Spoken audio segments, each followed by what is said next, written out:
2024 সালের সকল উচ্চ মাধ্যমিক পরীক্ষার্থীদের জন্য নিয়ে চলে এলাম দর্শন বিষয়ের পরীক্ষার ঠিক আগের মুহূর্তের একটি ফাইনাল সাজেশন। ফিলোসফি তথা দর্শন বিষয়ে পরীক্ষাতে 8 মার্কের 5টি বড় প্রশ্ন তোমাদেরকে লিখতে হয়। সো এই ভিডিওতে আমরা মাত্র কয়েকটি প্রশ্ন তোমাদেরকে বলে দেব, আশা রাখবো সেখান থেকেই পরীক্ষাতে প্রশ্ন কমন পাবে। পরীক্ষার প্রশ্নপত্রের দাগ নাম্বার ধরে ধরে আলোচনা করে দেব যে কোন দাগ থেকে কোন প্রশ্নগুলো গুরুত্বপূর্ণ। প্রশ্নপত্রের 3-এর দাগ থেকে শুরু হয় বড় প্রশ্ন, এ বি সি ডি এইভাবে কিন্তু প্রশ্ন থাকে। সো দর্শন বিষয়ে লজিক পার্টটি বাদ দিয়ে যে প্রশ্নগুলো পরীক্ষাতে আসার সম্ভাবনা খুব বেশি রয়েছে সেই প্রশ্নগুলি তোমাদেরকে বলে দেব।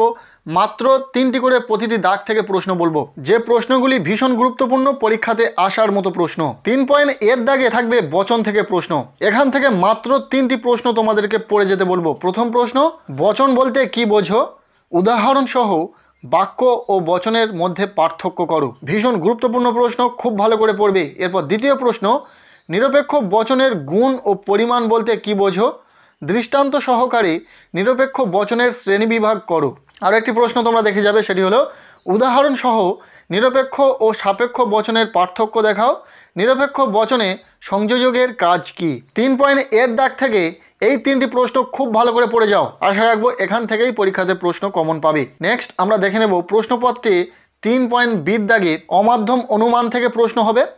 এখান থেকে মাত্র তোমাদেরকে 3টি প্রশ্ন পড়ে যেতে বলবো। প্রথম প্রশ্ন, বিবর্তন কাকে বলে? বিবর্তনকে অমাধ্যম অনুমান বলা হয় কেন?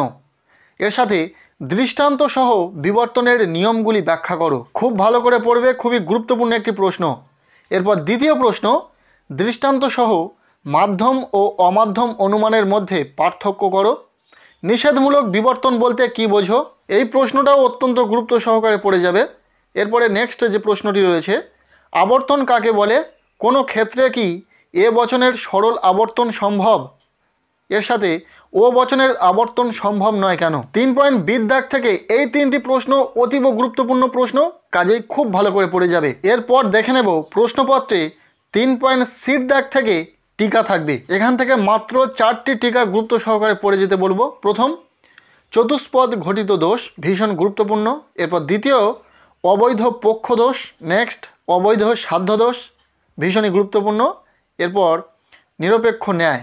এই 4টি টিকা কিন্তু খুব ভালো করে পড়ে যাবে। আর পারলে এখান থেকে আরও একটি টিকা দেখে যাবে, সেটি হলো অব্যাপ্য হেতু দোষ। 3.সির দাগ থেকে লজিক পার্টটি বাদ দিয়ে এই কটি টিকা যদি তোমার খুব ভালো করে পড়া থাকে, আশা রাখবো পরীক্ষাতে তোমরা প্রশ্ন কমন পাবে। আরও একটা কথা বলে রাখি, যারা দর্শন বিষয়ে লজিক ভালো বোঝো তারা তো অবশ্যই পরীক্ষাতে লজিক পার্টটি করবে। তবে যারা লজিক ভালো বোঝো না, তোমাদের জন্য পরীক্ষার ঠিক আগের মুহূর্তে লজিক পার্টটি বাদ দিয়ে দর্শন বিষয়ে আর কোন প্রশ্নগুলো গুরুত্বপূর্ণ যেগুলি পড়ে গেলে তোমরা ভালো নাম্বার পেতে পারো, সেই বিষয়টাকে খেয়াল রেখে এই বিশেষ সাজেশন।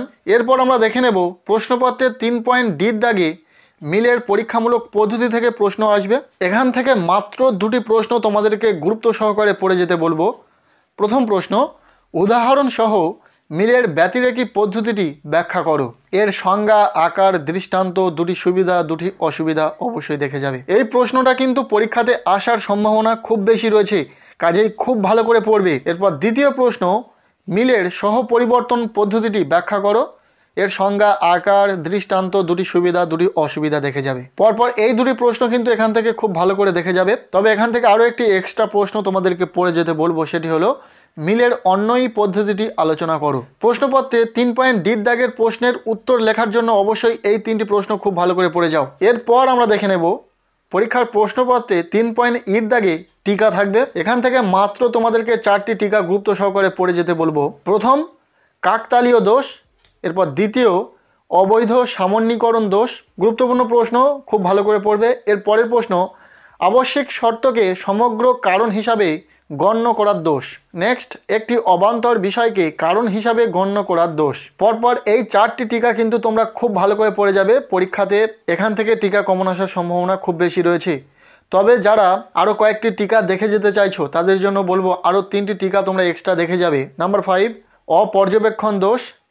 নেক্সট, বহু কারণবাদ এবং শেষ, মন্দ উপমা। পারলে এই 3টি টিকা একটু এক্সট্রা দেখে যেও। সো এই ছিল ফিলোসফি তথা দর্শন বিষয়ে পরীক্ষার ঠিক আগের মুহূর্তে লজিক পার্টটি বাদ দিয়ে সম্পূর্ণ একটি ফাইনাল সাজেশন। পরীক্ষার দোরগোড়া দাঁড়িয়ে অবশ্যই এই প্রশ্নগুলো খুব ভালো করে পড়ো, আশা রাখবো এখান থেকেই প্রশ্ন পরীক্ষাতে কমন আসার সম্ভাবনা খুব বেশি রয়েছে। সো ভিডিওটি এতটুকুই। কেমন লাগলো ভিডিওটি অবশ্যই কমেন্টের মাধ্যমে জানাও। ভিডিওটি ভালো লেগে থাকলে লাইক করো, আমাদের এই চ্যানেলে নতুন হয়ে থাকলে অবশ্যই চ্যানেলটিকে সাবস্ক্রাইব করে রাখো এবং ভিডিওটি বন্ধুদের সাথে প্রচুর শেয়ার করে দাও। আর প্রত্যেকের দর্শন পরীক্ষা খুব ভালো হোক, সবার জন্য শুভকামনা রইল।